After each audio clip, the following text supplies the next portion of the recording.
All right. Thanks for being a guest. I appreciate it. And Yes, indeed. go ahead and introduce yourself. So my name is Evan Roberts. I am the president of Empowered People Press, which is a publishing company that I started back in 2013.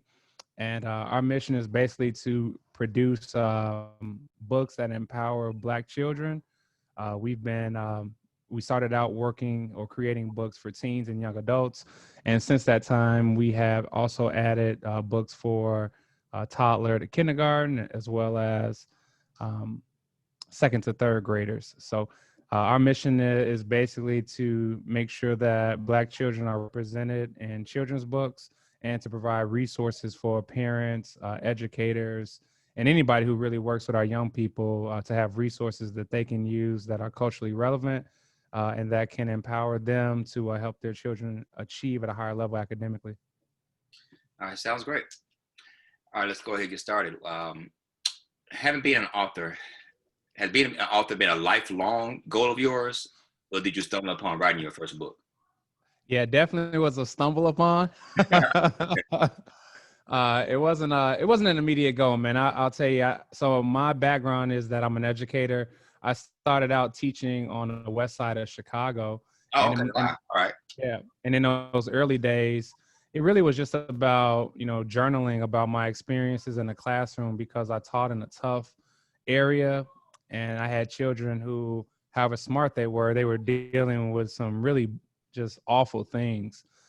So I would write about those things when I got home and just kind of rehash my day, like what conversations I had with students and the way that I was able to empower them or maybe teach them something that would help them as a life skill. And it kind of started like that.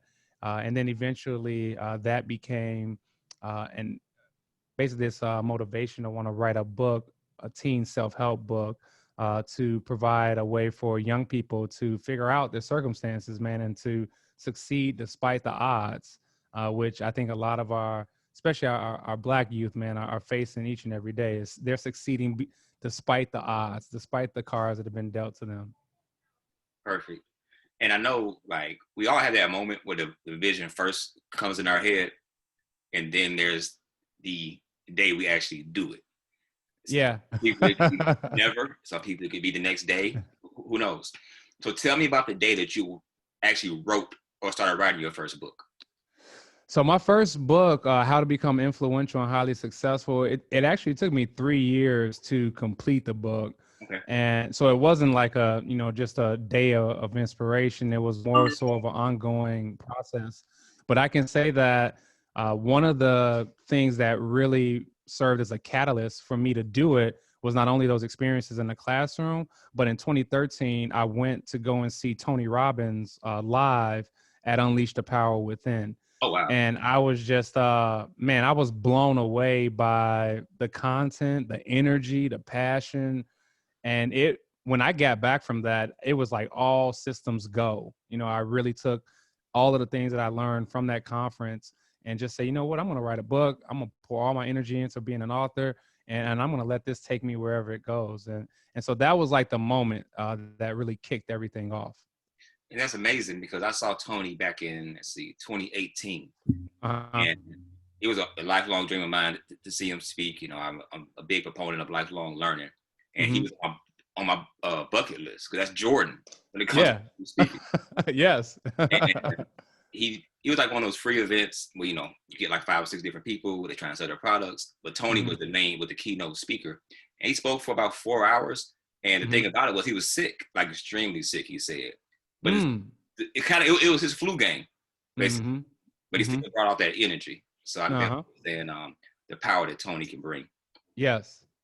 All right, so if you can go back and tell your day one self as an author, what would be 3 things you would say? Yeah, I would definitely say the first would be to just have a clear vision of why you're doing what you're doing. Okay. And the reason I say that is because as an author, you can get pulled in a lot of different directions. I can write a book about this, I can write a book about that. And before you know it, you're like starting all of these projects that ultimately never get finished. So I would say that would be the number one thing is to have a clear sense of why you're going this path, why you're writing this book, and then what genre you really want to have your mark in. What pick a genre and then own that genre. I would also say that for me, um, understanding marketing, specifically learning how to leverage online marketing tools is something that I would have told my day one self. And then finally, building partnerships with people immediately, because this is a game that where you can't do it by yourself. You even if you're an independent author or indie author, as we say, you might be doing a lot of the work, but there's no way you can produce a book just by yourself. You're going to work with people, and so building those partnerships as early as you can, I would say, is something that I would have told my day one self. Wonderful. And it's funny because when Yeah. I started on this path with the media company, Hmm. I'm a big proponent of YouTube University. That's why I started the channel. And Hmm. I'm not sure which video it was, but it talks about entrepreneurial ADHD. And Okay. every entrepreneur suffers from it because it's that gift we have to want to start something, do something, build our own thing. Hmm. But then something else happens. Hmm. Something else pops up in our head, and something else pops up in our head. So I think it's Yep. amazing. And it's almost like you got to just tell yourself, no, no, I'm going to focus Yes. on this. And it's always that itch or whatever. So I commend you for being able to stay focused. I know how difficult it can be. Oh yeah, and I haven't always been, man. It's been, man, I've gotten pulled in so many directions, and it's like, oh my goodness, it becomes a wild goose chase, man. You're off doing something, like, how did I get on this tangent? It, you're not alone, put it that way. All right, tell me about the moment when you knew that this was going to work.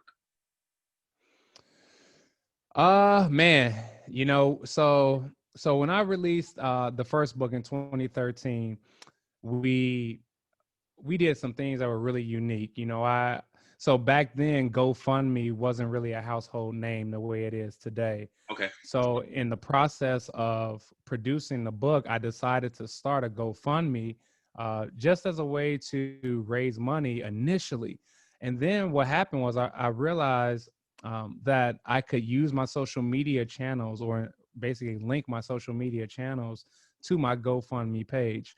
So I thought, why not just post progress? When we have the book edited, when we've, a chapter that's been written, when the cover has been designed, why not just post things like that? Have people obviously, respond in that way. And what ended up happening, and I didn't really realize that this was happening at the time, it built a following. It built, just this following of people that were encouraging us and were really amazed at how we were progressing from not knowing anything about writing a book to actually finishing a book.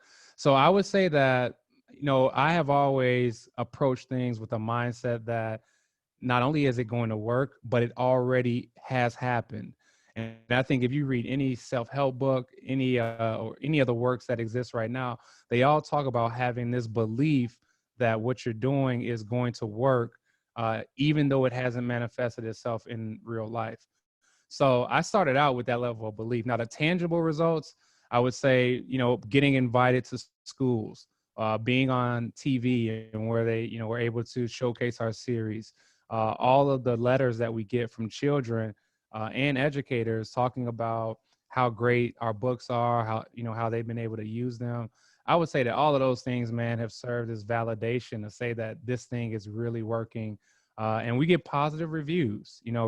For us, for authors, reviews are our lifeblood, Right. because that's validation that other people see value in the work that you're doing. Like it confirms it.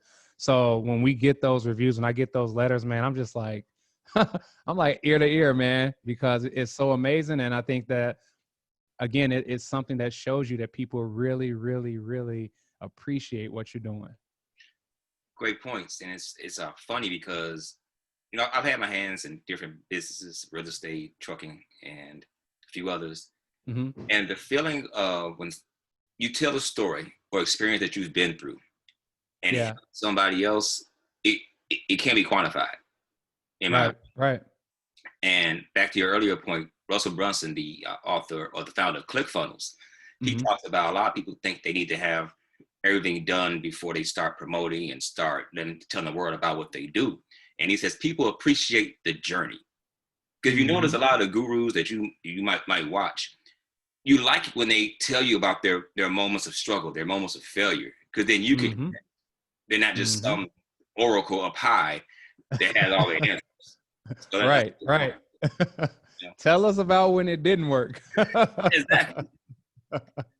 So what's one thing that you're doing that you would tell aspiring authors to do?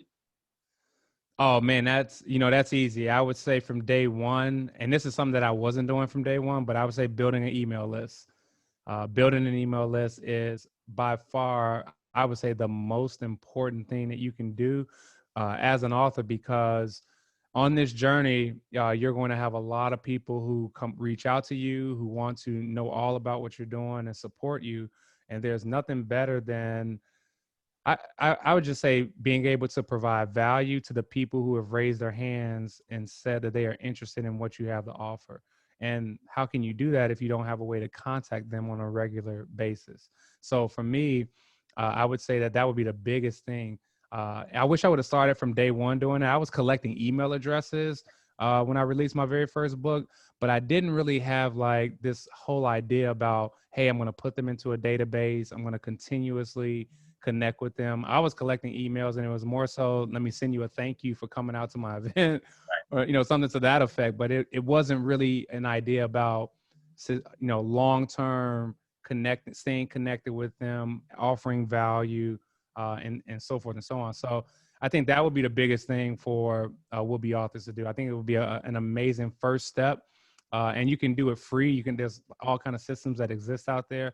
I use Aweber, but I know about Constant Contact or ConvertKit or some of these other ones that exist that are just as useful, maybe even better. I've heard ConvertKit is even better in some instances because it was actually created by an author, Right. and so some of the funnels that you can build there are very easy to do, and it links everything together. Good points. And I believe I know I had the same issue with not understanding the power of email right away. Uh huh. Um, Email marketers say that for every email subscriber you have, like for example, if you have 2,000 email subscribers, you should be able to generate $2,000 a month. And that's when Mm-hmm. it started to click for me because, Mm-hmm. and you said like offering value. Well, I got a lot of, emails that come through my email, obviously, but then there are a few that whenever they come through, I pay attention to them because I Mm-hmm. identify with the brand. Like for example, Guess or Hibbert Sports. When I see Mm-hmm. the emails, I immediately go to it's either a sale or something of value, like you said. Mm-hmm. Mm-hmm. So what's one thing that Yeah. you're doing? I'm sorry. No, I was just saying, yes, you're right, man. I agree. All right. So what's one thing that you're doing that you would tell aspiring authors not to do? Man, so we just released the Kahari Junior series. It was a 7-book series. And instead of releasing them one at a time, I basically said I'm gonna write all 7. I'm going to get all 7 edited. I'm going to have all 7 of them illustrated, and then we're gonna release all 7 All right. books. Yeah. Okay. That's a tall order. Okay. and Yeah. and I would say that if I were to go back and just rethink it, there's a such thing as growing too fast. And Yeah. I went after this in a crazy way, and I'm not saying that it's not been beneficial, because it's been awesome. Like, the Right. results have been crazy. We are selling books, that's fine. But man, has it been it's been a labor of love. I'll just say that. Right. It's been, figuring things out, marketing, because you got to realize every book is like its own individual profit center. Yep. And so you have to spend time. Like, of course, you could have a series and you want to market the whole series, and that's fine. But people typically want to know the merits of the books individually before they even consider, buying the whole set or buying the bundle, as we say. Right. So that takes work. You got to spend time figuring out what is the unique selling proposition that you're going to have for the book. How are you going to market, pitch it, to people? And so that process is something that you can't really microwave at all. So I put myself in a ringer, man. I think And it forced me though to learn so many more skills. So I spent about $3,000 to go through a course that would teach me how to leverage Amazon more effectively. Taught me how to leverage Amazon ads more effectively, and just to use some of these other tools to help me to market my books more effectively, especially with COVID happening. Because my strategy initially was I was actually out there going to live events. So I was visiting schools, I was doing the book vendoring events, and those were like the primary ways that we were selling books. And then when COVID happened, it was like all of that got shut down. But I knew that there's always going to be a demand for books to celebrate Black children. Like I don't care what time of day we're in, there's always going to be a demand for that. So I was like, I got to figure out how to market online or I'm toast, And so I forced myself to, learn more and more skills. And that's been something that's been really beneficial. So I would say just take your time, focus on that first book, do your very best job on that first book, release it the right way, and then focus on your next book. And even before you release, your first book, focus on building an audience, right? I'm sure you cook very well. I cook well. We probably make a hamburger better than McDonald's does, but yep. McDonald's outsells us because they have a hungry audience who knows their brand, and they don't know anything about Maurice's Burgers or Evans Burgers. And they get them young because my 4-year-old, he already sees McDonald's and he says chicken nuggets, Happy Meal. You know, so that's a great point. And I Yeah. think that I kind of call it like the shotgun approach that a lot of entrepreneurs have, where Hmm. we know we're supposed to do it one at a time. We know Hmm. that focus on one book or one item or whatever it may be, perfect that, get it to the market, and then go to the next, and so forth and so on. But that Hmm. again, that entrepreneurial ADHD kicks in, and we just want to just just get them all out there at once. So I'm saying it because you're speaking to the choir on that, Yeah. Yep. because the crazy part about it was my journey with the company and being an author started last February, well, February actually of 2019. Hmm. And my second book is the one that is my bestseller now. But I put it on the Okay. shelf for almost a year and Hmm. produced maybe 20 other books. And then after I had Wow. downtime, I was able to create a because at first it was an ebook, and well, Amazon KDP, it needs to be at least Hmm. 26 pages to be a paperback book. Yeah. So I did the second part of the book and then had the third part ghostwritten, and I Hmm. finally published it. And Hmm. from the moment I published it as a paperback book, it started selling very rapidly. So Hmm. it is about that. It is about staying focused, get one product out there, get that perfected, then move on to the next product, and building an audience that's hungry for that product. So Yes. that's a great point. So how do you feel that your books are changing the world? Wow, big question. I think anytime so I have a partnership where I go into classrooms in Chicago Public Schools, and I talk to kids about literacy. I talk to them about what it's like to be a author, and I show them clips of when we were on TV, and kids are like, "Oh my God, you're famous!" Yeah, isn't that amazing? Go ahead. And I love the feedback, man. The feedback from our young people is just, I think, phenomenal. It's the best part of this.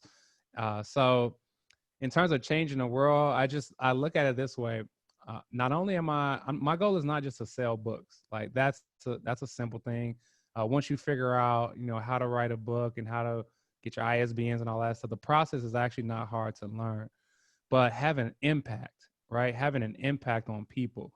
That's really where I've doubled down my energy and my efforts. See, I'm an educator, and as a Black male in the classroom, I'm part of 2% of the teaching force.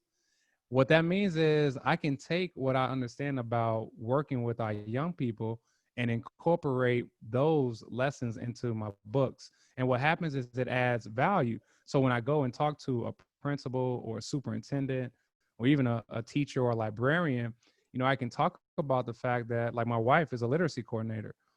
So she's worked in that capacity for the majority of her teaching career. So we've brought those components into our books, and that is the value add that lets people know that this is more than just, oh, hey, come and buy my book. No, our mission is about making sure that kids have culturally relevant books, but also I want to be known, I want our series to be known as like the number one resource for parents and educators who are working hard to combat, the academic the lack of achievement that some of our kids are experiencing, achievement gap, but then also having these resources that inspire kids to be better, inspire kids to see the best in themselves. And you can do both. We've been able to do both at the same exact time. Have these encouraging, empowering books that also have some type of literacy based focus or instruction to them that adds more value than just saying, hey, come and buy, this book that I created. That's amazing. And I think one important note that you keep bringing up that is very powerful that all entrepreneurs need to hear is that you talk about being a Black teacher, speaking to Black kids, speaking to inner city kids. That's your niche. Mm-hmm. And what a lot of people don't understand is that they get caught up in the fact that there's so many different competitors out there. When you have a specific niche, and they say you only need 1,000 true fans to make a six-figure income in whatever you choose. And I think people just get lost in that fact that for example, on Instagram, there are over 1 billion people. Right. And people get caught up in saying that, maybe EYL University, who has a great brand, you might think, well, I can't compete with them because they have like maybe 80,000 followers on IG. Yeah, but still 999 million people out there that don't know about EYL. Right. I think people miss that. So I'm glad that you're driving that point home, that you say it so fluently that it's your niche, and you speak it in a very matter of fact way. I think people definitely need to hear. Yeah, I appreciate that, man. And you're spot on. I'm glad you used the word niche. Early on, I would hear authors say, my book is really for everybody. And I knew right away that that's an error, man. Because no matter how great of a story you write, you have to realize that not every person is going to see the value in that book. And as far as the point that you made about competition, so I'm a part of the Chicago Black Authors Network. It's a collective of authors from the Chicagoland area and the surrounding suburbs who basically, we come together, we host workshops, we help each other in terms of, our knowledge about publishing, and we do events together. And one of the things that, in a group, there are a bunch of children's authors who are part of it.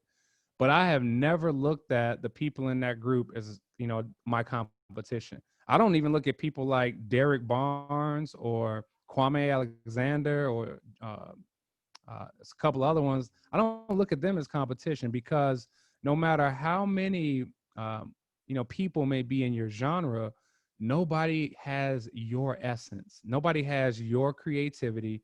Nobody is going to say it the way that you say it, or present it the way that you present it, or have the same energy that you bring to it. So I've never even thought about the competition aspect. I look to collaborate with those people, in fact, because I found that there is a synergy that you can build when you're with people, when I'm with other children's authors. And people tell you, man, there's no ego. I'm like, hey, listen, you bought my book and that's great. Check out these, the other books that you see here, because we have some phenomenal people. We have some phenomenal writers, and I definitely want you to support them, because as you said, there's there's not an infinite number, but there's so many people in the world. Right. How could you ever allow yourself to get wrapped up in, I'm competing against him or her? I've never looked at it like that, man. I've always had the mindset that, there's a person who's going to see my book, right, and see value in it and get it. There's a person who's going to see it and maybe not see value in it, and that's okay. That person wasn't my customer, and there's always going to be more. Great points. So what's the next step for your business? Please say the business name again so we can get that branding out there. So We have, so Empower People Press is the name of the publishing company that I created, Mhm. but the brands are the Kahari Discovers and the Kahari Junior series. Okay. So Kahari Discovers that's basically where my first three books that I wrote, they're intended for second to third graders. Okay. And then the Kahari Junior series is our brand new series that we wrote. Interestingly enough, in response to parents asking us to produce books for younger and younger children. So those books are like early readers. So if you have a toddler all the way up to about kindergarten, that would be like a good age range in terms of the new books that we've created. And in terms of our next goal, so we have 3 of the 7 books on Amazon. Okay. Because like I told you, Maurice, earlier, that I was mostly promoting during live events and partnerships that I had. So people were buying books, and like schools were buying books from me in bulk directly. And I didn't have to necessarily worry about having a huge online presence because we were selling so many books at live events or through partnerships that I was like, well, this is working. Like, this is fine. Kind of like a But good problem to have. That's so. right, yeah. Yeah. But when COVID hit, like I said, we had to pivot because I wasn't in person anymore, right? And they were Right. still interested in the books, but it was different. So I wanted to make sure that I leveraged Amazon because Amazon is the main player in this game. Right. Like, you can say Barnes and Noble and Books A Million and some of these other places, but at the end of the day, man, you got to have a footprint on Amazon. Yep. So we have 3 of the 7 books now on Amazon. And the goal is by the end of the year to have all 7 on Amazon, but also to have them. Amazon allows you to do something called a box set. Right. So where you can basically buy all of the books in this compilation. So I'm working to kind of get that all figured out. And then I also want audiobooks for all of the books that we have. I want an audio version. The more versions of, this is another tip for the listeners, the more versions of your book that you have, the more readers you can potentially reach, because not everybody wants your book in the same format. So I have hardcover books, I have soft cover, I have ebooks, and now moving into having audiobooks because it's going to basically just open up more of the marketplace for us. Right, because audiobooks are underserved market, where I'm pretty much, as far as the books that I read now, they're all audiobooks. Because especially for a fast-paced entrepreneur, someone that's busy, maybe could be a single mom or whatever it may be, a lot of people don't have the time to actually sit down and read a book. Right. But an audiobook, and they can listen to an audiobook 10 times and get value each time. Another point that you brought up is that having your books in hardcover, paperback, ebook, audiobook form, what that does is it also helps create more of a professional presence as well. Yes. To give the consumer it does. choices. And people love choices. Other than a spouse, family member, or significant other, who or what has been the most intricate reason for your success this far? Yeah, man, that question is an awesome question as well. I think when I look at, so even before I went to go and see Tony Robbins live, I had some experiences in my life that were pretty unique. So when I was in college, I sold Cutco cutlery. So I was really? vector mark. Oh yeah, I was I went a through one of vector their marketing presentations man. too. Go ahead. Yeah, so I sold those products, from house to house, and I learned a lot about myself. I learned a lot about failure and rejection. I learned a lot about the sales process, and I think the biggest thing I learned was overcoming fear. Overcoming the fear of something not working or the fear of things not going the way that you planned. So I would say that experiences like that prepped me for when, like, for example, I sent my manuscript out to an editor, I'm sorry, to a agent, and I got completely rejected and shot down. Yeah. Okay. Or when I've sent books to places thinking that they were going to be well received, and people were like, yeah, and no response. Right. And so it prepared me for moments like that. So when it comes to success, I would say that resiliency is part of it. And then the commitment to invest in myself and never rest on what we've already accomplished, but to continuously, look to learn. Like Tony has an acronym he calls it CANI, constant and never ending improvement.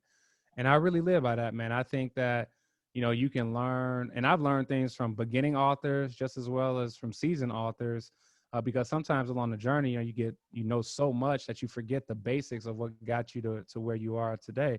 So I think that is, that's part of it. And then just being humble, knowing that this took time to create, and that there's a lot of authors that are out there who have quality books, and that I'm not the only one in the space, and just respecting my peers, cheering them on. And when I'm on Instagram, I'm on Instagram and I'm looking at what they're doing and I'm commenting on what they're doing as much as I'm promoting my own stuff.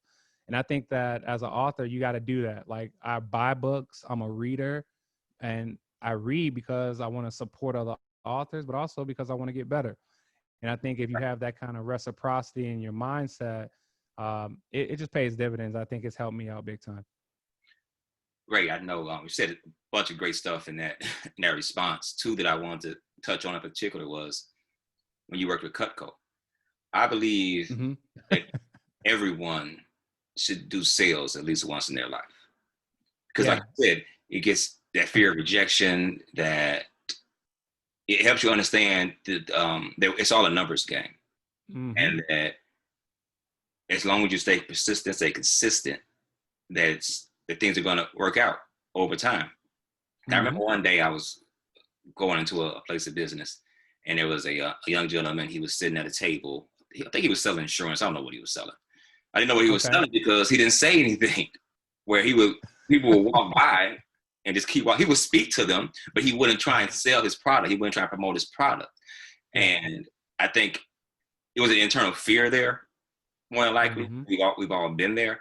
And that's why I believe everyone should have a sales job at least once in their life. Because whether it comes to dating, jobs, or whatever it may be, it's a numbers game. And some of us strike early. I think it goes down the long way. So, yeah. Yes, indeed. You got to shoot your shot, man. Right. That experience with Cutco, man, it was phenomenal. And I didn't realize how big of an impact they would have on me down the road. But you are 100% right, Maurice, that I think everybody would benefit from it, because even the fear of just a lot of people that I meet who are authors have a fear of promoting themselves. Yep. Like, they look at promoting themselves as some kind of ego trip thing that they're doing. And so people are going to perceive them some kind of way. And it's like, well, if people don't know about what you have to offer, then how they going to find out about it? Exactly. And so it gets you over that mental hurdle of, I'm promoting myself and I don't want to be seen as this salesy person. But at the end of the day, what is sales? Sales is just a communication of value from one person to the next. And so that's all it is. It's a communication of, hey, here's something that could be useful or beneficial to you, and here's what it costs to own. And if you see value in it, you make that purchase. And there's nothing wrong with that. That's what makes the world go round. Perfect point. And those authors aren't alone with that, because I remember when I was selling real estate, I didn't have that confidence to really understand that I am providing value. When you, I think deep down, when you don't know what you're providing, you think it's sales. When you know you're providing value, when you know you're changing somebody's life, when you know you're helping improving somebody's life in one way or the other, then you are more of a consultant. More, it's your duty to tell as many people as possible about your product. Because the fewer people you tell, the fewer lives you can change. Yeah, I think it takes just time, confidence, and just a part of this one day just understanding what you provide to the market. You get past that. It does, man. I see the same thing. When we were doing live events, I would have other authors. We would be, basically in the same vicinity, and I would see that people were, hey, they would basically say hello to people walking by, but they would never get around to the question of, would you like to, purchase a copy of my book today? And for me, in Vector and Cutco, we were taught that at the end of the presentation, you got an AFTO, you got to ask for the order. Yes. Yes. And because if you don't AFTO, nobody volunteers their money. No matter how good it is, very rarely do people just say, okay, give me all of it. Right. Very few Just, will. And I'm an easy sell because I'm in sales. I'm a serial entrepreneur.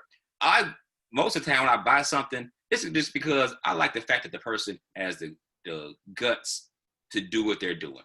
uh-huh. A lot of times I'll buy something I never even read it or I never even use the product. But the fact that they ask. And I think, I can't remember the breakdown, but there are a certain percentage of different types of buyers in this world. And I think 20% of buyers is going to buy as long as you ask. As long as they can afford to, obviously. Yeah, they are. And that's why, when we do some of our trainings as a group, I always talk about the fact that, you guys are thinking about selling this book, but really people buy you. They're buying you before they buy the book. They buy you, they buy why you're doing what you're doing. All of that stuff is way out in front of just the book itself. And so when you are out there meeting people, like, it's just about being yourself. Shake a hand. Hey, what's up? How are you? How's your day going today? Thanks so much for stopping by. Listen, let me share this with you real quick. You may or may not see interested. It's just a natural conversation, and it doesn't have to be a hassle if they don't see value in it. And this is the other thing, is rejection. When people tell me no, it's at live events, they say, oh, I'm not interested at this time. Or, you know what, do you have a business card or can I get on your mailing list? I still make a person feel good about the fact that they spent time talking with me, because again, it's not a transactional thing. It's a relationship that you're building. And as long as you keep that at the forefront, you're going to make way more sales than you miss. It's just the law of averages. Good point. Good point. What are the 3 things you enjoy most about being an author? Oh, wow. So 3 things I enjoy most. Number one, so the Kahari series. Kahari is my son's middle name. All right. And he was the inspiration behind writing the books. When he was I want to say when he was maybe 3 or 4 years old, I was taking him to the library, and I would listen to librarians all the time talk about how books that celebrate Black boys are very few and far in between, and that we needed more resources like that. So I'm always excited when he gets a book. I'm always excited when an author, I can get an autographed copy of a book, especially it's a Black author, for him to have those examples, to have that library. Those types of things like really motivate me when he knows that, we're writing a new series or writing a new book, and he's like, hey, here's some ideas, or here's what I want to do. I love that part about it, man. I think it's great. I've taken him to some of my live events that I've done in classrooms. I've taken him with me, and the students are just like all over him, like, oh my God, this is Kahari. Right. And so just having your child, I think, part of the journey, for me, is a big part of this, because he's been able to see that. And we always say, we want to do the very best for our children. Some people equate that to buying them everything that they want. Right. But I equate it to preparing them to actually be able to stand on their own feet, and seeing you pursue your goal and your dream. I think there's no better example to them, because we can tell kids until we're blue in the face that they can become whatever they want to become. But when they see you doing it, that means more than the words that you speak. So I would say that's part of it. The other part of it is knowing that at the end of the day, I grew up in Chicago, man. I grew up on the South Side. I'm a product of Chicago Public Schools. I went to Wendell Smith. I went to Burnside Academy. I graduated Chicago State. I graduated from National Louis. So anytime I get an opportunity to go into, the Chicagoland area, or a place where I know is predominantly Black kids that I'm going to be talking to, I'm on fire, man, because I know that those resources are needed. I know that our young people need those examples. And I'm ready, and I pour a lot into the preparation for events. I never shortchange people, man. I always want to give them, I just want to leave them with as much of myself as I can, and make sure that it's been a super beneficial experience overall. So I would just say that those things, man, are what pushed me, what motivated me, what encouraged me to continue to do this. Perfect. Who's your favorite author and why? Oh man, I got so many. I got so many, man. it's just hard, man. Like so my very first self-help book was it was Brian Tracy's book, Focal Point. Okay. And the reason that I remember the book, and I still have it to this day, it's upstairs on my bookshelf, is that he talked about how we could become 1% better every day, and that the compounding effect of becoming 1% better could completely transform your entire life. And that resonated with me. And I wouldn't have ever gotten that book had I not done Cutco. You know, Okay. if I wasn't like in sales, I wouldn't have had any reason to go and get a personal development book, right? Right. And so that, I read personal development books myself, so go ahead. yeah. So I would say that book has been a foundational book. I absolutely love self-help books. So anything by Tony, Les, I'm real big on Jim Rohn. You know what? My favorite book though of all time that's a self-help book is Lead the Field by Earl Nightingale. Oh yeah, I had it on audiobook. I have an audiobook. Yeah, Lead the Field. There are some essays, or I guess like smaller stories in that book that just, man, they light me on fire every time I read it.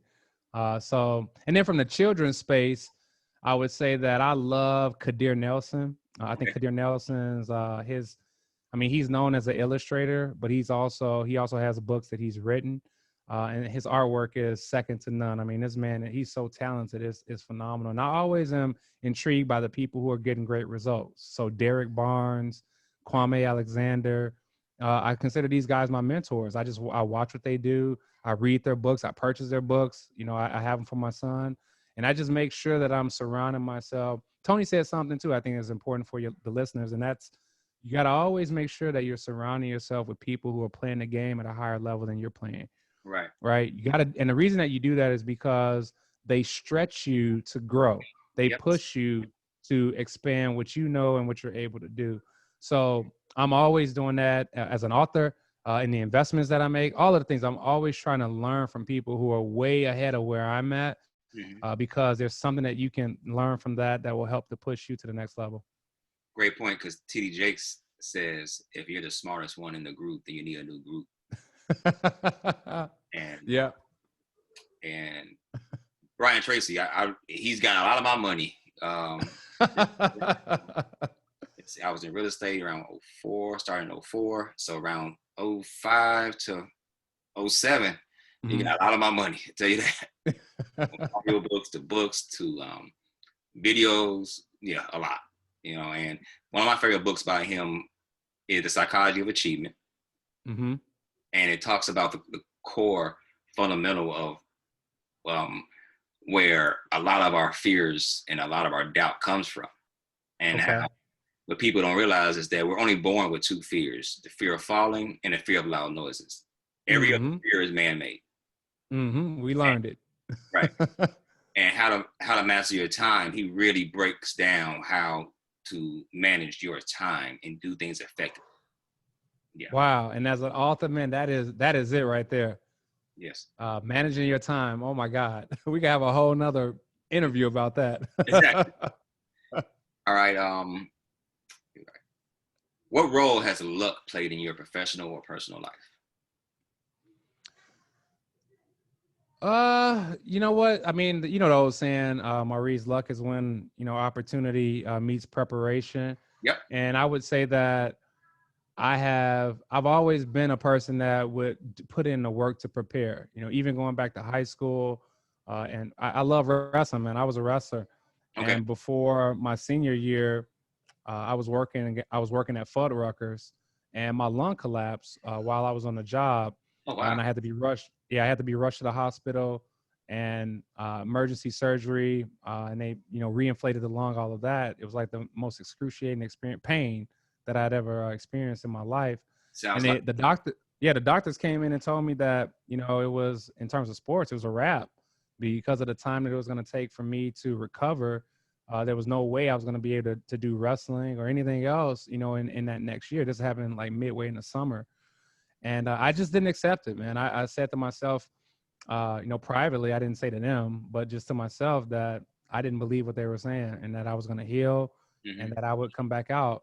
And I used the summer to get better, for my body to heal. I didn't play football. I couldn't play football even if I wanted to, because my body just wouldn't let me. But when November came, I came out for wrestling, and it was crazy because those first couple competitions, I got my behind waxed. You know, I was out of shape. Right. I hadn't trained properly. I was out of breath, and it was a wake up call. And my assistant coach pulled me aside, and he was like, "Listen, you know, I understand how committed you are, but if this is going to work, you've got to double down on your conditioning. You got to double down on what we're doing in practice. You got to double, because you've missed a lot of time. And even though you got talent without the hard work doesn't mean anything." Right. And so I had to do that, man. And I would say that it's that commitment to just working hard, learning what I need to know, and being persistent. Like, I'm not the type of person that gives up on things very easily. Right. I absolutely hate starting something and then giving up on it before it has had an opportunity to, you know, come to full fruition, so to speak. So for me, I think that that's the biggest thing, man, is that I'm willing to be doggedly determined and, you know, get up. When I was writing the workbook, this workbook, How to Become Influential and Highly Successful, I was up at 4. There for a second, man. Put it back up there and let it hold it up there for a second. There we go. All right. Yeah. So when I was writing this book, I was up at 4 a.m. in the morning writing this book. Okay. And most people, when they ask me what's my writing schedule, I tell them, man, I'm up early in the morning. My house is completely quiet. I can like focus on the day. I can write. And because once I get going with the day, you know, you go out, you teach or whatever, you come back home, you don't have the same level of energy or creative spirit, at least I don't, that I have when I'm first thing in the morning, fresh, you know, off of sleeping a good 8 hours or whatever. So that was my routine. And that's been my routine for a long time, getting up early, using that time to write and reflect on, you know, where we are in the business and everything. So I would just say that's been a big part of it. Just being willing to pay the price, not take shortcuts, and you know, knowing that the process would work out. I just needed to commit the days and the time to make sure that it came through. Sounds great. Who is someone that you would recommend that has a story that needs to be told? Yeah, I mean, there's a lot. I think my friend right now, Christine Mapandera, she has she just launched Global Kid House, Okay. which is it's basically going to be a platform that focuses in on authors from Africa and the African diaspora Okay. and their stories, because she's really big on this narrative out there.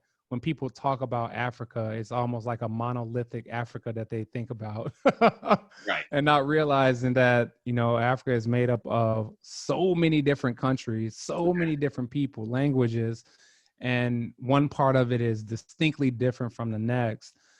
So she's big on interviewing people from the continent and sharing their stories. So I think she would be a awesome person. Most recently, though, so Hal Elrod was a rock star in Cutco when I was in Cutco. Okay. And when I would go to the conferences, he was one of the individuals that, you know, I would go to his table and listen in on how he was selling his knives, because he was selling a truckload of knives. I'm like, oh my God, how is this kid selling so many knives? Right. This is crazy. Yeah. So fast forward to today, I learned a few years ago that he had written a book, The Miracle Morning. And so I joined his community, and I watched his community, Maurice, grow from, you know, a few thousand people to over 200,000 people in a relatively short period of time. And I literally watched his ascension, and it was amazing in this space as an author. And so, I mean, I've been such a huge fan of his work because, number one, his book teaches you how to use the morning to completely revolutionize your results in life, like how to get the morning routine so down packed and so succinct that you're able to, you know, hit the ground running every day, and you're productive and you're getting your most important things done. And so he has this huge following, man. And I don't know if you could reach out to him. You know, I mean, he's a multi-millionaire. Right. He sells hundreds of thousands of copies of his books. And I'm not exaggerating, like all over the world. And I mean, I think in Brazil, he sold like 500,000 copies of his book. It's crazy. So this guy, but I'm in his community, man. He turned his book into a documentary Okay. and interviewed some of the most successful people on the planet. So he has like Robert Kiyosaki, who has endorsed his book. He has tons of people who have backed him. Lewis Howes, all of these guys. So I would say that, from a personal development standpoint, again, he's one of those individuals who stands out as somebody whose story is unique. And he almost died. He almost died twice. So I think that's also part of it, part of his story. And what's the name of his book again? The Miracle Morning. Perfect. Yeah, The Miracle Morning. Two other books that I would recommend to the listeners in terms of helping them along this journey would be The Purple Cow. Okay. That was written by Seth Godin. Right. And also Simon Sinek's book, the Start With Why. Those two books will completely change the way you understand marketing. Okay. In the way that they use a lot of case studies, and they use a lot of companies from today, companies that we use, Apple, right, Amazon, and what they did to position themselves to be leaders in their respective fields. And I know you might be saying, man, I'm just an individual author. How am I going to replicate what they do? But I always say, man, we can do what they do on a smaller scale and probably at a faster pace, because there's not as many layers of bureaucracy or just people that you have to go through to get things executed, That's a great point, because most marketers talk about the fact that when you go to sell something, you think in terms of how the buyer thinks. For example, my six-figure series, so Six Figure Trucking is one of the books in that series. So I had to think about when I was just started out in trucking, what would I have put in a Google search bar? What questions would I have had? Where would I go to find information on that topic? So that kind of piggybacks on what you're talking about. And last question. Name one time-wasting activity you had to give up to pursue your dream. Oh, one time wasting activity. Oh, man. I would say I'm a big sports guy, man. So, watching TV on Sundays, watching, the football games, or, all of that stuff, those are things that I had to put on the back burner. You think about a football game, an NFL game is about 3 hours long. So that means that if I watch even 2 games, I've spent 6 hours doing that, and I've lost 6 hours toward my dream. And when you think about the fact that time, like people say time is money, which I think is ridiculous. Time is not money. Time is more important than money. Exactly. Right? Money comes and goes. You can get the money back. You can get the money back. We can get it back. Right. The but you time, can't get it back. Yeah. Yeah, the time is perishable. And once you realize that, I tell my students all the time, we got 86,400 seconds in a day. They're like, Mr. Roberts, you are such a nerd. Like, oh, that's okay. Right. We got 86,400 seconds in a day. And the difference between success and failure is how well are you using each second? How disciplined are you with using each second? And so I had to get really deep with myself about those time-wasting things. And TV was one of them, where I just had to give that up, and to make sure that, and not that I don't watch TV at all. I mean, come on. Right. I do make time to watch shows or what have you, but you better believe that I've done the work. Like this morning, I was up. I'm in grad school right now, and I'm finishing up my last semester. And I was up this. Oh, thank you, brother. I appreciate it, man. And I was up this morning doing homework. People say, you doing homework on a Sunday? Yeah, man, I'm doing. When my teacher assigned it, I'm doing it. Like I'm not waiting, because I know one thing about time. The work expands to fill the time that you have. And so the more that we procrastinate, the more the work expands. And when you're an author, if you ever want to become a traditionally published author, you got to learn how to hit deadlines. Yes. Because they're going to say, hey, we want the book published. We want the book ready by this time. You got to learn how to hold yourself accountable. It's as much a project management skill as it is a life skill, So I just look at it that way. And I think that that's something that most people, you have to make the choice. Just like with your health, you got to choose between the donut or, hitting that treadmill. You got to choose between the TV and your goals. You got to make the decision, and we all have to do it. thanks for that. And to piggyback on what you're saying, like I still watch sports, but I'm just Yeah, nowhere near the fanatic that I used to be. Like exactly. I like I'm no longer in fantasy football because I thought about the time I'm investing in this, and I'm taking away time from this, and Right. it changed for me. The moment it really changed for me was back when, from Chicago, so a lot of people aren't going to want to hear this. When Derrick Rose had his ACL injury, Mm. you know, it's one of the biggest moments in Chicago sports history to me. And the very next Hmm. season, I'm anticipating him to come back in February. I remember put it on Facebook. I was really amped Hmm. for it to happen. And then he got on a press conference and he said, D Rose, you'll be coming back next month. How do you feel? And he was like, I might sell the whole year. And Hmm. that's when it hit me. I care more than he does right now. And I think, I need to focus on my own goal and what I want to do. So Yes. I'm glad you brought that up. Well, man, thanks for joining us. I really appreciate you taking the time out to do so. And now I need you the opportunity to again push that brand so everybody knows the name of your company, where to find your company, where to find your books, and where to find you. Yes, indeed. Yes, indeed, man. Well, I want to say thank you for the opportunity. This was a blessing, man. I'm so happy that you reached out, and man, just look forward to us collaborating and doing more work together. I know we've been doing some stuff in the stock group, but Right. just being able to talk about finances and entrepreneurship, I think is something that our community needs. So I commend you, and I appreciate everything that you're doing to highlight and to spotlight people, man, because this is awesome.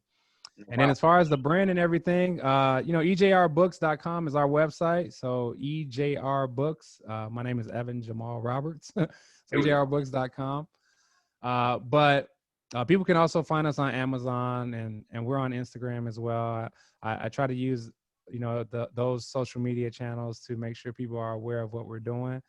And it's support as much as you can. And if you have kids that are, toddlers, if you have kids that are even in high school, because the self-help guide for teens, I just had a partnership with the Matson Public Library to have a leadership and life skills program for young people. And this is based off of a book, not the first book that I've written, but a book that I haven't yet released. And we're going to use that as basically the curriculum to empower these young people. And man, I'm so excited about that. So it's just about giving back and making sure that you got to ask yourself, what can I do to offer value? All the self-help coaches say that, if you can help enough people get what they want, you'll get exactly what you want out of life. And the only way you can help somebody get what they want is if you're offering value. Right. That's a great Zig Ziglar quote. That was he was one of the first authors I read when I first got into sales. Yep. Yeah. You can have whatever in the world you want as long as you can help enough people get what they want. So yeah. And I've seen that directly. I've seen that with Hal Elrod, man. He's helped so many people. And when you talk about having raving fans, like Yes. I'm in his group. This dude has raving fans. Yeah. They absolutely love anything this guy does. They absolutely love it. And me too. I mean, I found value in the things that he does, and I think it's amazing. Yep. All right, man. Thanks a lot. I appreciate it. Enjoy the rest of your Sunday. Good luck and Godspeed with the rest of your goals and ergbooks.com and with the company. Thanks a lot. Thank you, brother. I appreciate you, my man. All right. Have a good one. Take care now. All right. You too.